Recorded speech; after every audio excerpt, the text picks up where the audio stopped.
Hello everyone, my name is Dhruv Tomar. I am an intern at Lexis and Company, and today in this video we are going to discuss the qualifications and disqualifications of members of a parliament. So starting with the video, India's parliamentary democracy is federal in character and with legislations and the unions and state levels. Now the Indian parliament consists of President of India and the two houses which we all know, the Rajya Sabha and which is the Council of States, and the Lok Sabha, which is the House of the People. So the two houses are formed on different principles, and their roles and powers have some major key differences which we would be discussing today. So in India, the members of parliament and the members of Lok Sabha and Rajya Sabha, both the houses have elected as well as nominated members. The elected members of Lok Sabha are directly elected on the basis of their adult suffrage. The elected members of Rajya Sabha are indirectly elected by the members of legislative assemblies of the states and moreover of the different states. So while two members of Anglo-Indian community are nominated by President in Lok Sabha, 12 members who have excelled in various fields such as art, literature, social service, etc. Which they are nominated by President in Rajya Sabha. Now, the term of an elected member of Rajya Sabha is 6 years, while the same of an elected member is 5 years.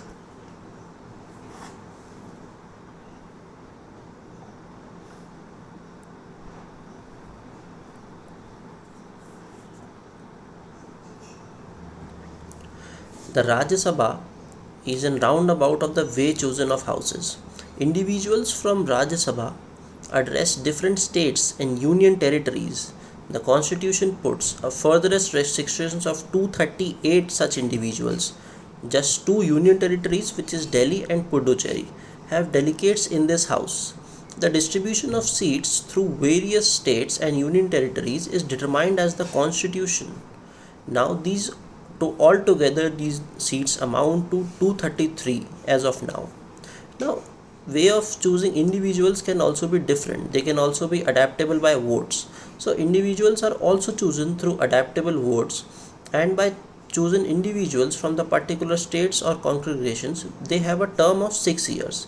The president may choose up to 12 individuals who have an exceptional information or reasonable involvement in terms of fields of writing, science, workmanship, social help, or any other sort of help. Now the Rajya Sabha is also proceeding with House with the 33% of its individuals like a clockwork. The Lok Sabha is made out of straightforwardly chosen individuals from different electorate regions. There is a furthest constraint of 530 individuals from different states and 20 from union territories. Now, as of now, there are an aggregate of 543 such reporters. So, if the president may select two Anglo-Indian agents, if their portrayal is viewing in lacking, the terms of Lok Sabha is limited to the 5 years. Now, we will be discussing about the qualification of one needs to be a qualified member of parliament. So, as per Article 84 of the Indian Constitution, a person is qualified to be a member of parliament provided that he is a citizen of India. He has completed 30 years of age for in case of Rajya Sabha and 25 years of age in case of Lok Sabha. Now he should be possesses that such other qualifications as may be described in the by half or in the under any law made by the parliament. And it is not necessary that a person should be registered as a voter in the same constituency. This is applicable for both Lok Sabha and Rajya Sabha. People who are registered as voters in some other constituency can also apply, and a person from reserved category only can contest election if the Lok Sabha seat is reserved for these categories. However, the SC/ST person can contest election on an unreserved seat also. Now, with these qualifications, there are also some disqualifications included. which we will be discussing.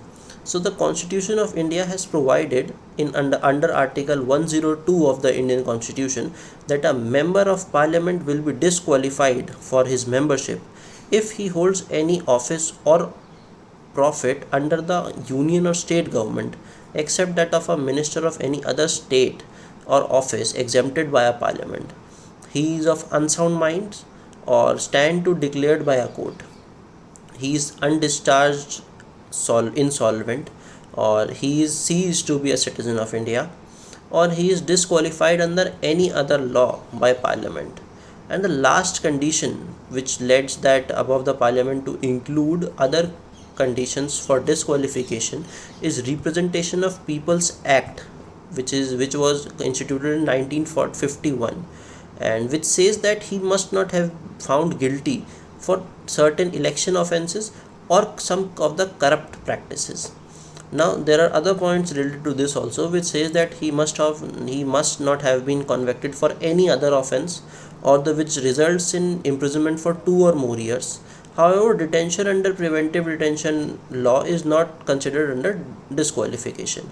He must not have any interest in government contracts, work and services. He must not have been dismissed from government service due to corruption or disloyalty to the state. He must not have been convicted for promoting enmity between the groups, between a different sort of people or groups of people, and he must not have been punished for supporting social crimes such as untouchability, sati, dowry, etc. So this would be today all with the qualification and some disqualifications for the people who want to be a part of parliament or the different houses, and or they want, in total they want to be a member of parliament. Thank you.